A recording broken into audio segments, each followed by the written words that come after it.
Boa noite. A ideia de estocar vento, aventada na ONU pelo Brasil em 2015, faz muita gente rir ainda hoje.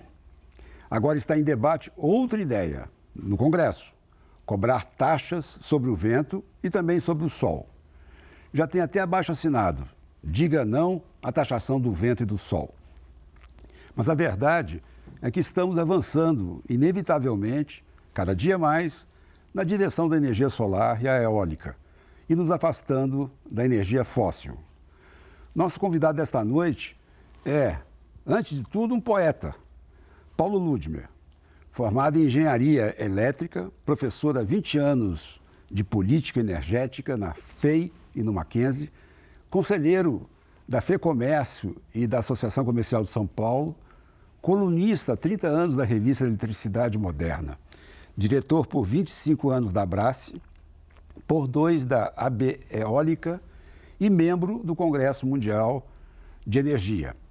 Veja só os títulos dos livros que ele escreveu: Sertão Elétrico, Derriça Elétrica, Energia, Desconcertos e Impasse, Despropósitos Elétricos, Crônicas e Correntes, Perdas e Gulas e o último, Hemorragias Elétricas.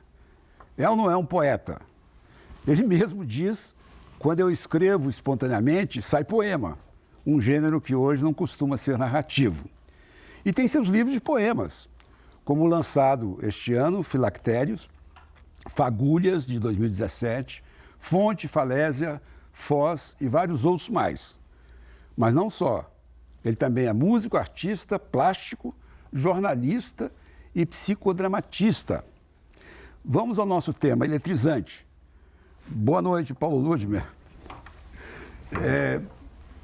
Em primeiro lugar, uma curiosidade. Lendo os títulos dos seus livros, eu notei que todos começam com F, os de ficção. Tem algum segredo aí? Não, boa noite a todos. O sabor da pronúncia labial do F, tem algumas consoantes que me apaixonam. Nossa, eu pensei que era um... Quer dizer, o próximo livro vai ter que começar com F também? Provavelmente. Nossa. Bom, como é que anda a taxação do vento e do sol no Congresso? Veja bem, é uma fatalidade exógena ao Brasil, que vem do primeiro mundo, do mundo industrializado e do mundo rico. O mergulho do Brasil, com alguma defasagem sempre, nessas energias renováveis. As duas fontes principais são o vento e o sol. Lá fora, o início de todo esse processo, há várias décadas, especialmente no Mar do Norte, se deveu ao esmaecimento das grandes jazidas de petróleo do Mar do Norte. Essas jazidas enriqueceram a Noruega, trouxeram problemas para a Holanda, enriqueceram a Inglaterra, a Dinamarca, mas elas começaram a esmaecer. E esses países ricos não queriam, por conta de insegurança de toda a ordem, continuar investindo no Oriente Médio, no Irã, Iraque, Líbia, Nigéria, onde se rouba, explodem tubos de gasolina. Arábia Saudita, e Israel e os palestinos, a Turquia, a Síria. Então, eles achavam um horror ter que fazer mais portos naquela região, mais gasodutos, mais oleodutos. Então, o Oriente Médio ficou à míngua. Alguns países, como a Alemanha, tiveram que enfrentar, com grande resistência política interna, trazer mais gás da Rússia, com a Gazprom. Tem até um gasoduto que vem pelo mar hoje, direto da Rússia para a Alemanha. Mas também não era a solução. Aumentar os gasodutos, os pipelines, que vêm do norte da África, por baixo do mar, para a Itália, também há a mesma insegurança. Então, eles mergulharam na energia alternativa, na energia renovável. Transformaram o limão em limonada.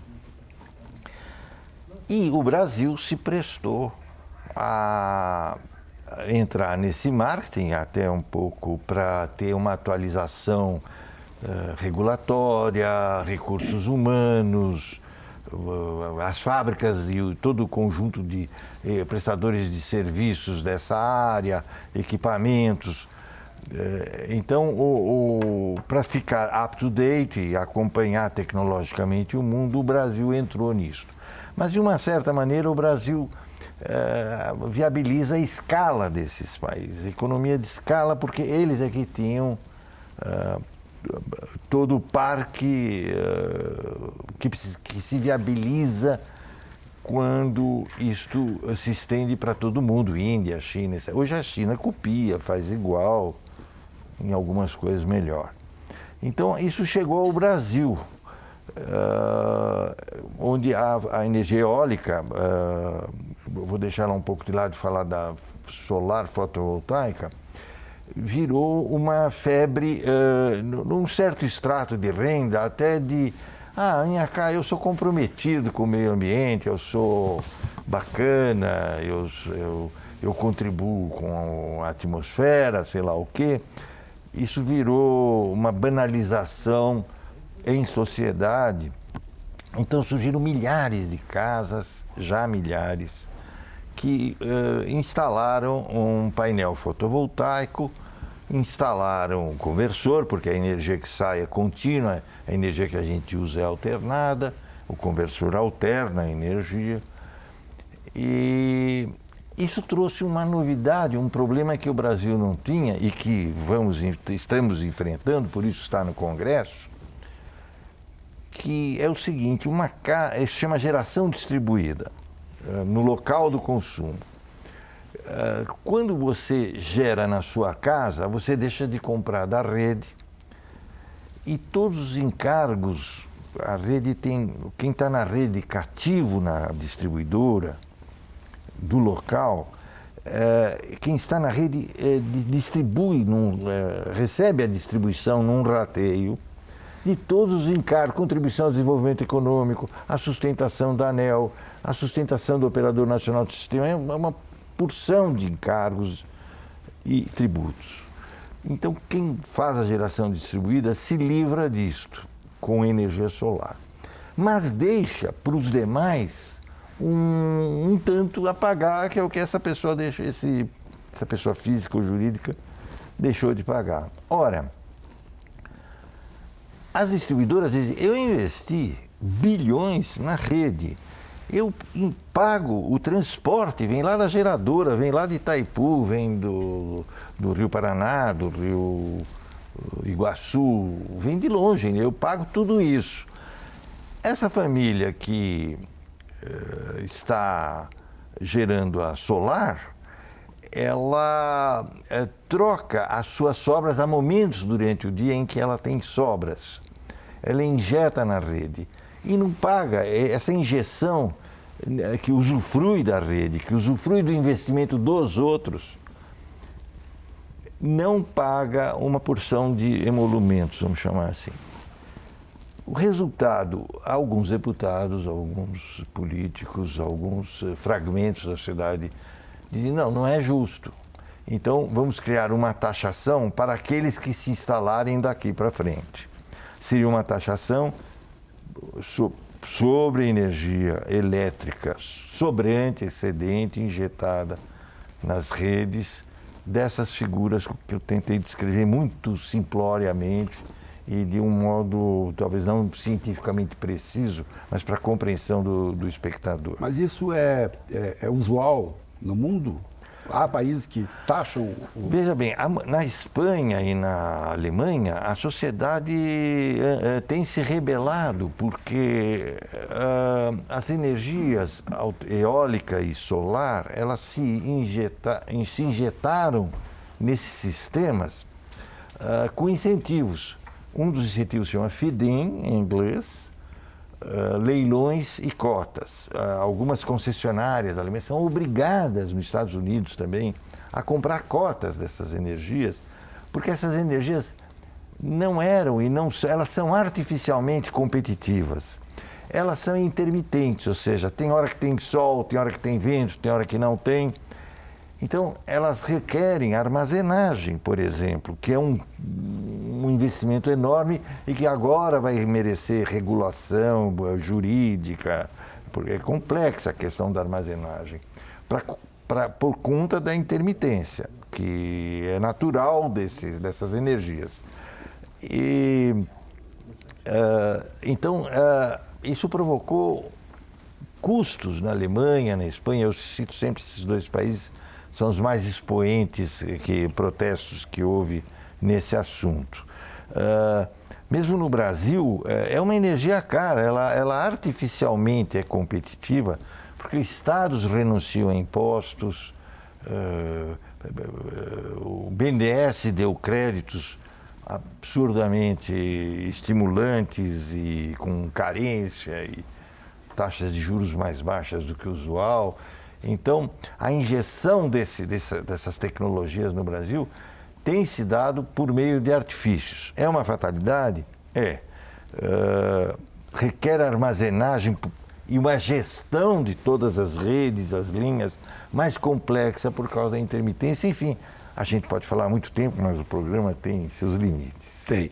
É por isso que você me disse antes do programa que os agentes do setor elétrico empurram os riscos e custos para o consumidor. Consumidor e contribuinte. E contribuinte. Isto é muito pouco perceptível pela maioria da população. Trata-se do seguinte: a sociedade produz riquezas pelo seu trabalho e pelo capital. O capital também produz riquezas.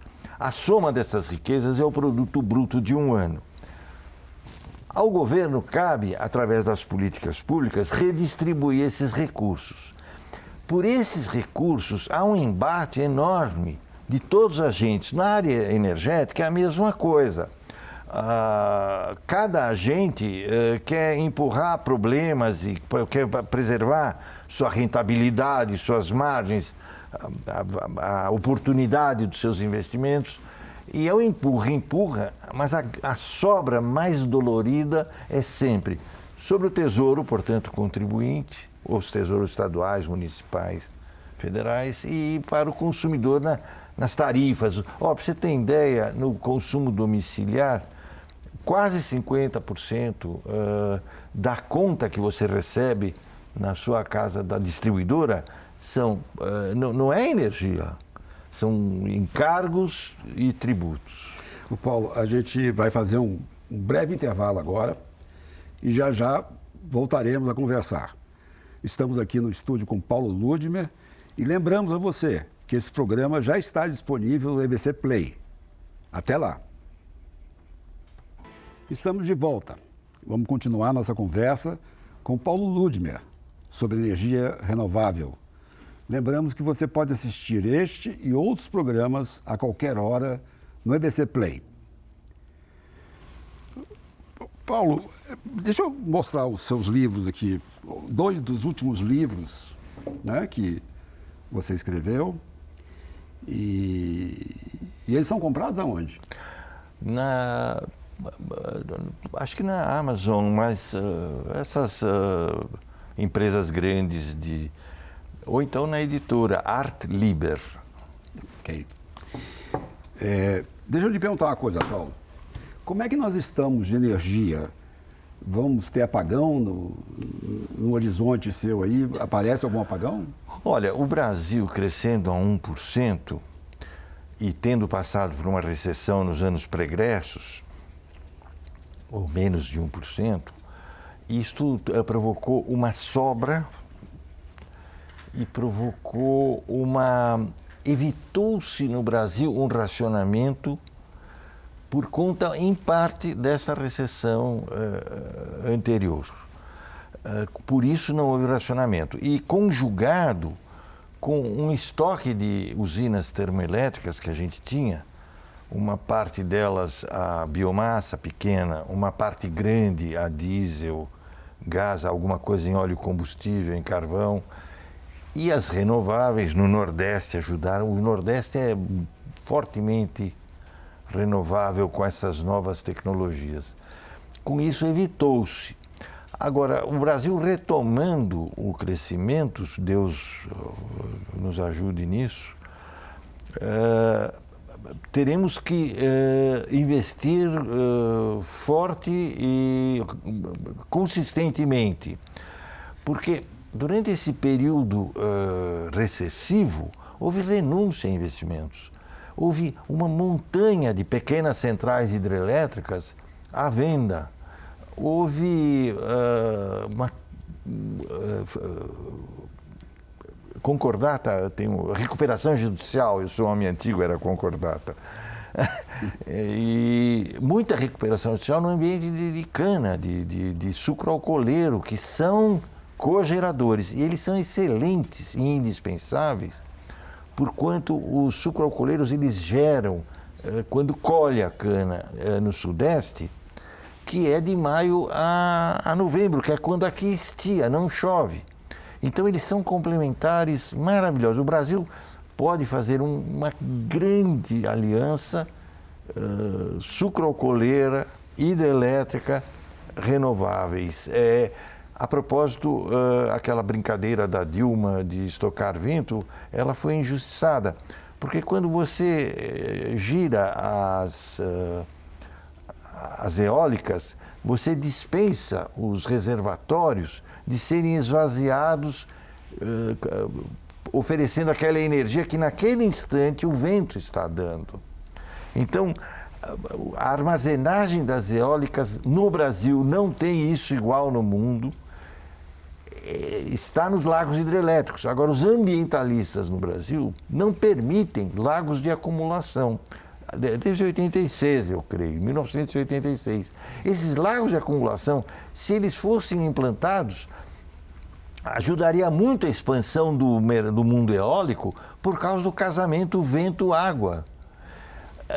Então, nada é só bom. Os ambientalistas muitas vezes estão protegendo áreas florestais, mas impedindo o seu sonho, o seu desejo eólico. Mas, Paulo, me explica uma coisa.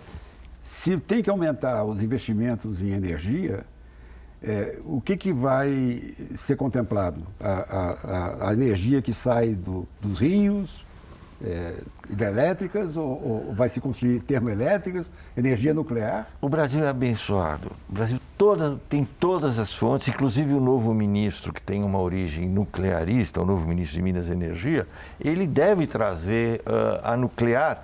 A nuclear, ela firma a energia na base, ela gera todo o tempo quase 8.760 horas ano, que é o número de horas do ano, e para aquelas intermitências da eólica e da fotovoltaica, a nuclear é muito interessante, ela é muito criticada por questões ambientais de outra ordem.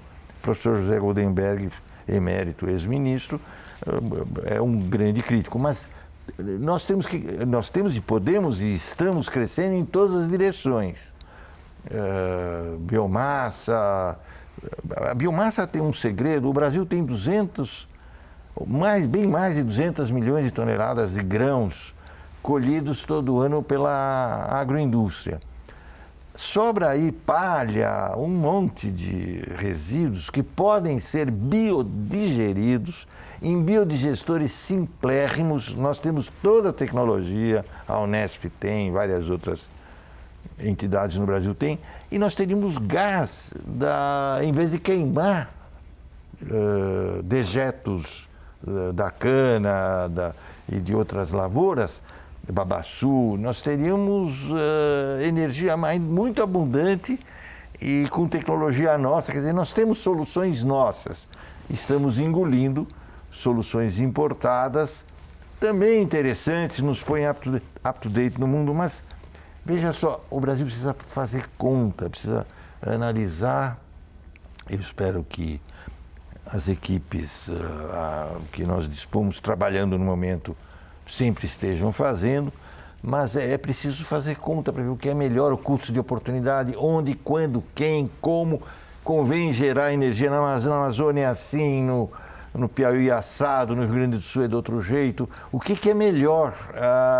Nós somos de camadas mais profundas de entendimento dessa matriz energética. Agora, esse problema institucional na Bolívia, vai ter uma nova eleição daqui a 90 dias, se a presidente que auto-assumiu poder convocar. Mas a Bolívia exporta gás. Como está o gás? É gravíssimo. Você está tocando num ponto. A sociedade brasileira ainda não acordou, a imprensa ainda não se sensibilizou. Mas o que está acontecendo na Bolívia é o seguinte: na hora que para os transportes na Bolívia, tem que parar a extração de gás, porque não tem onde estocar. O gás ele passa por uma lavagem antes de entrar nas tubulações, nos pipelines. Dessa lavagem sai para a Bolívia o diesel, a nafta, a cocção doméstica, os transportes, trens, caminhões, etc. Quando as estradas, as ferrovias são interrompidas nesses movimentos indígenas e de cocaleiros, que são a maioria da população, eu creio, eu não sou especialista em Bolívia, isso interrompe a produção de gás. Então, a Comgás, anos atrás, não muitos anos atrás, ficou ameaçada, numa situação dessas na Bolívia, de deixar de receber 30% do gás de São Paulo. Era uma questão de horas ou dias para São Paulo ficar sem gás. Hoje nós dependemos menos da Bolívia, mas a Argentina também depende, então é gravíssimo. Naturalmente, ou a imprensa, ou até por serenidade, por prudência, não está trazendo alarme. Mas esse gás vem por gasoduto? Vem por gasodutos, pelo Gasbol, que é o gás boliviano, TBG, tem um que agora foi privatizado, pertence à ENGIE, que é a antiga Tractebel do Grupo Suez, lá da França. Ô Paulo, na semana passada a gente falou dos carros, do futuro dos carros.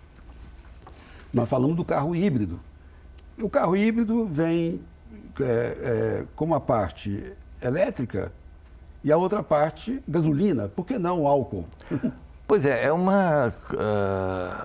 um crime que se comete contra o Brasil, a hipótese de não fazer o híbrido no Brasil a álcool. O Brasil tem no etanol e na sua capacidade de bioenergéticos, ele tem o hidrogênio que a Europa e o mundo rico, maduro, procura desesperadamente produzir um hidrogênio competitivo. Nós já temos ele e, como diz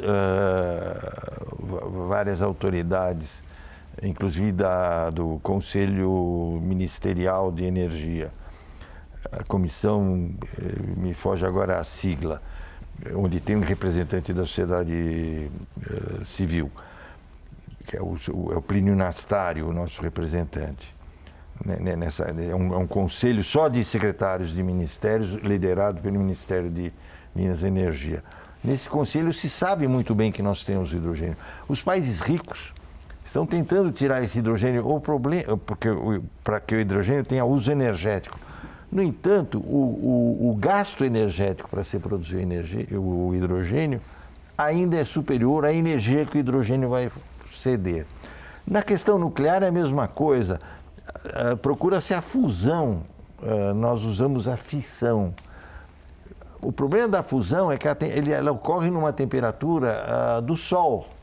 E a metalografia, etc., não descobriu como resistir a essas temperaturas. Mas a nuclear, quando tivermos a fusão, é o nosso futuro também. Ô Paulo, e o seu cenário para o futuro energético? Para onde nós estamos caminhando? Olha, o petróleo, quando o PT deixou o governo federal, já estava batendo em $150 o barril tem 159 litros. Caiu a 40 e aquele dirigente da Petrobras, o parente, salvou a empresa a 40, com todos os dramas que ela vivia. Hoje ele está em 60. A imprevisibilidade do petróleo é a imprevisibilidade da resposta. Tá ótimo. O nosso tempo acabou, Paulo. Eu agradeço a sua presença e a você pela companhia. Encerramos aqui a segunda temporada do programa Um Olhar sobre o Mundo. A partir da próxima terça-feira, vamos reprisar os melhores episódios de 2019. Lembramos que você pode rever também pelo EBC Play. A partir de março de 2020, eu te espero para uma nova temporada. Até lá!